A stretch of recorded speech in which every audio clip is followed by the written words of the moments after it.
Jennifer Lopez stars as Maya, a good, hard-working woman who has never truly received a second chance in life. Opportunities come and go because she has never had the educational background to succeed in life. So with a little help from her friends, Maya gets her shot, her second chance, when a few white lies on her resume land her in a prestigious position at a lucrative corporation. This is her story. 我觉得他非常自大。哦，要挤他肛门线了。要挤他的肛门线。I like her. Every single year I get a list of about 5 or 6 movies long that my wife actually wants to see in a year. I don't know how she does it. She's not exactly a movie fanatic like I am, so she doesn't really care that much about it. She likes TV, she likes books, and she likes movies to a certain degree. She'll watch them with me, but she won't lose her mind if I watch them without her. The list of 5 or 6 movies long are movies that she would actually be upset to learn that I watched without her. Usually this list is full of movies I've never even heard of because she also doesn't really like blockbusters. So if the budget of a movie is pretty high and people are talking about it like superhero movies or the Godzilla movie or things like that, she'll be like, leave me out of it. Let me watch these indie films. Second Act is one of these movies that was on her list.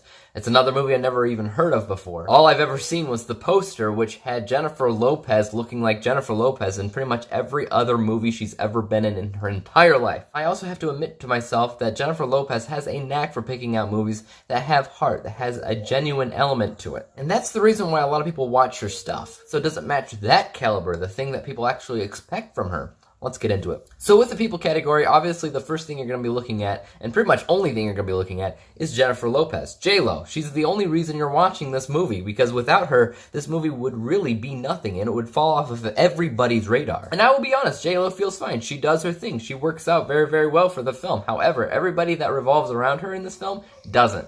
There are some really strange, weird pairings and chemistry in this film that I just didn't understand from beginning to end. For some odd reason, they picked Milo Ventimiglia to play her love interest in the movie, which I kind of understand from a casting standpoint. This is us. He's insanely good, especially with chemistry. Pairing him up with J-Lo makes very, very little sense to me specifically because they don't work very well. They just don't, and I think the filmmakers figured that out when they were making the movie, and they sidelined him because of it. Treat Williams, you probably know him most from Everwood, the TV show. He's playing Vanessa Hudgens' dad in the movie. That also doesn't make a lot of sense to me, and I don't really buy it. So casting is a little bit wonky for me in this movie. The only person that I think actually works out is Vanessa Hudgens. Her specifically with J-Lo makes sense. Their chemistry working off of each other is very, very well done. It's the only thing that keeps this movie afloat. If it weren't for the two and how they work so well together, the movie would be pretty bad because the chemistry and the casting and everything would just make everything else feel terrible. But they actually keep it afloat and they make it work for what it is. People category gets 9 out of 20 possible stars. I honestly have nothing bad to say about the writing. It is smooth. It is balanced. It is everything that it needs to be because it basically followed the instructions of my 10th grade English teacher in KISS.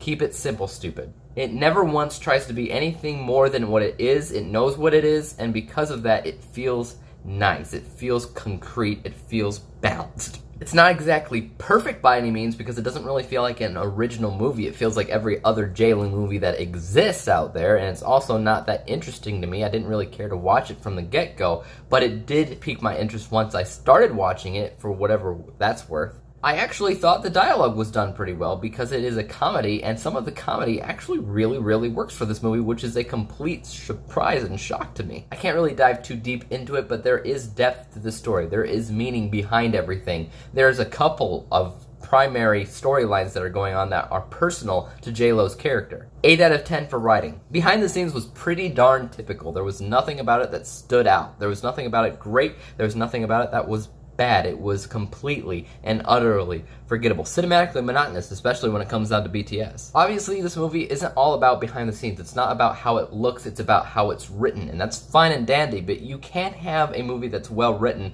and well produced at the same time. You don't have to have mediocre visuals or camera work or editing. You can have really, really great visuals, cinematography, and editing and have a well-written story. It doesn't have to be one or the other. It can have both. I see it all the time. But as it is, it's rated like a modern comedy. They don't care so much about how it looks or how it sounds or how anything is in this category because they want it to be a fun, charming film, and that's mostly what it is. 6 out of 10. The basic narrative arc, introduction, inciting incident, blah, blah, blah, blah, blah, blah, is completely fine and perfect. Like I said, they kept things really, really simple. So because of that, it's a very simplistic story with a very simplistic narrative, which is not a bad thing. There's a good introduction to the characters, what's going on in the world around them, how it's affecting their lives.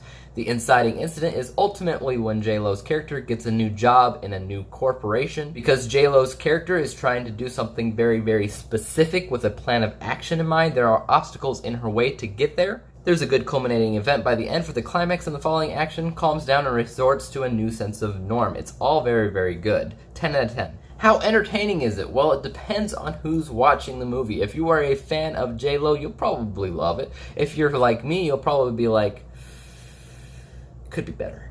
At its bare bones, if you ignore absolutely everything else about the movie, you're gonna have a good time. It's a good, charming movie. That's what it is. It's what it's known for. So I did have a good time while watching it. I also wouldn't say no to rewatching the movie later down the line. I wouldn't have any problem with that. But this isn't exactly a movie that feels like you can't pause it or look away because you'll miss something important, interesting, fun, or whatever. It just kind of feels like the same thing throughout from beginning to end, so it doesn't really feel like you're gonna miss something if you look away. It's also good for a rental, it's good for a one-time viewing, but it's nothing that I would buy. It's nothing that I would care to own or put on a wish list. It's also not a movie that I feel like I must discuss with somebody. I must recommend to somebody to watch so I can talk to them about it. It's nothing like that. It's just not. 3 out of 10. Specialty category, what did you expect to find out of second act? Oh, J-Lo. As a fan of J-Lo, you're gonna expect greatness out of her. You're gonna expect this to be her next great thing, and she does fine in it, and she does wonderful, and she does exactly as you would expect her to do. But out of her range of films, I don't think this is gonna stand out against any of the other movies. It's just not. It's just one of the gang.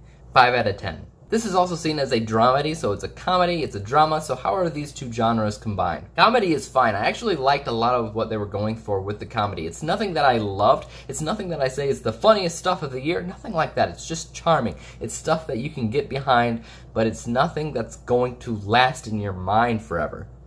5 out of 10. The same can kind of be said about drama, right? Because there is emotional ties to this film. There's a lot of personal things going on with J-Lo's character. But it's nothing that gets deep into your soul when you're watching. So when you stop watching and you do your chores after watching the movie, you don't care so much. You're done with the movie. You're done with it. It just doesn't stick with you like a lot of dramas do nowadays.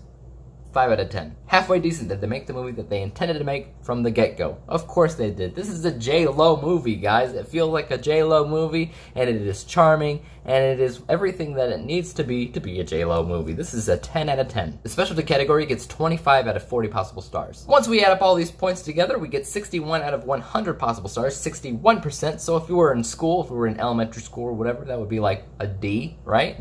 Guys, tell me what you thought of second act in the comments down below. And as for YouTube, you can subscribe to me, hit that like button, hit the bell to be notified when I come out with my next review. But until then, peace out.